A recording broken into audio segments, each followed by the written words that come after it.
Sunday na naman. Saan tayo pupunta? Tara, samahan nyo kami umikot dito sa Vung Tau. Sinimulan namin ang umaga namin sa paglalakad dito sa seaside. At pagkatapos ay kumain kami dito sa Ruby Restaurant. More on Vietnamese dishes nga pala ang ina-offer nila dito. Meron din silang pho. At syempre ang kape. Next destination ay puntahan ang Christ statue na pinakamalaki dito sa Vietnam. Kaso hindi pwede basta-basta umakyat.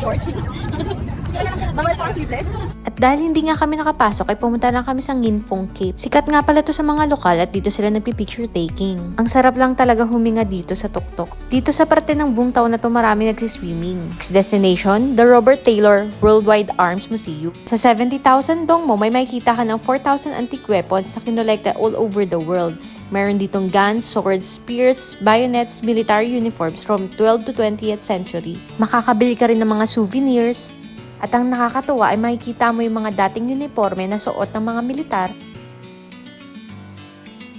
Sama mo na rin ang mga old type na machine guns na ito. At iba-ibang mga revolvers. Medyo may bagyo nga pala nung pumunta kami kaya maulan. Pero sobrang sulit nitong nakain namin ng mga baby squid. At dito na kami tumambay sa Gazebo Beachfront Lounge. Ang aesthetic nga pala dahil puro pink. Okay din dito tumambay para makita natin ang sunset at mag-reflect ng kaunti. Magmuni-muni habang naglalakad at maya-maya ay sinundo na rin kami pabalik ng Ho Chi Minh City. Pwede nyo nga pala mabook ito sa Vixer app. O siya, hanggang dito na lang!